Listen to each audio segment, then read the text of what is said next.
అరుణాచల దేవాలయాన్ని ఎవరు కట్టించారు? అరుణాచల ప్రాముఖ్యత ఏమిటి? గిరి ప్రదక్షిణ ఎందుకు చేస్తారు? గిరివలం మార్గంలో అష్టలింగాలు ప్రాముఖ్యత ఏమిటి? అరుణాచలం, తిరువణ్ణమలై అసలు పేరు ఏమిటి? ఈ వీడియోలో తెలుసుకుందాం. వివరాలలోకి వెళ్లే ముందు వీడియోకి లైక్ చేయండి మరియు సబ్స్క్రైబ్ చేయండి. 7వ శతాబ్దంలో నైనార్ భక్తులు సడంబర్ క అప్పార్ ఈ దేవాలయంలో భజన చేశారు అని పాటల్లో పేర్కొన్నారు. 9వ శతాబ్దపు చోళ రాజులతో ప్రారంభమే 850 1280 CE మధ్య విస్తరించింది. 1328 CE నుండి హోయసల తరువాత విజయనగర సామ్రాజ్యం, సంగమ, సాలువ, తులువ వంశాలు వారు మందిరాన్ని మరింత అభివృద్ధి చేశారు. కృష్ణదేవరాయలు ఈ ద్వారాల నిర్మాణంలో కీలక పాత్ర పోషించారు. అరుణాచల కొండను ప్రత్యక్షంగా శివస్వరూపంగా పూజిస్తారు. అరుణాచలం ఇది పంచభూత స్థలంగా చెప్పబడుతుంది. అగ్ని మూలకం ప్రతీకగా ఉంటుంది. దేవాలయం విస్తీర్ణం 10 ఎకరాల ప్రాంతంలో ఉంది. అందులో రాజగోపురం 66 మీటర్లు ఉన్నది మరియు 1000 స్తంభాల మండలి ఉన్నాయి.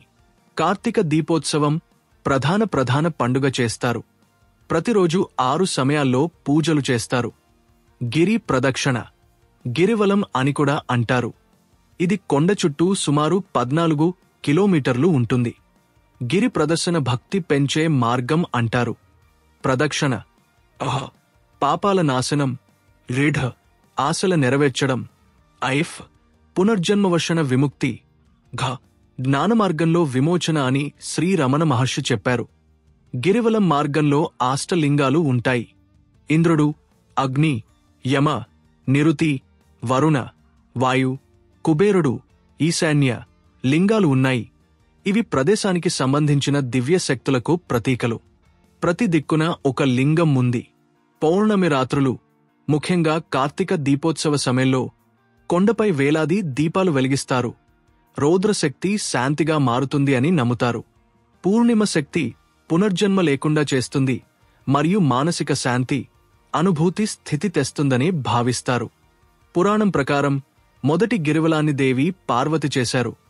తరువాత శివుడు పార్వతి దేవి కార్ధనారీశ్వర రూపంలో అనుగ్రహించారు. అక్కడ ఇంకా ఆది అన్నామలై ఆలయం, విరూపాక్ష గుహ, స్కంద ఆశ్రమం, రమణ మహర్షి ఆశ్రమం, దేవి ఉన్నామలై అమ్మన్ గుడి, పచ్చి అమ్మన్, హనుమాన్ ఆలయం, గౌతమ ఋషి ఆలయం ఉన్నాయి. అరుణాచలం పురాణాత్మక, చారిత్రికంగా ప్రాచీన స్థలాన్ని సూచించే పేరు. వీడియో నచ్చినట్లు అయితే లైక్ చేసి సబ్స్క్రైబ్ చేసుకోండి.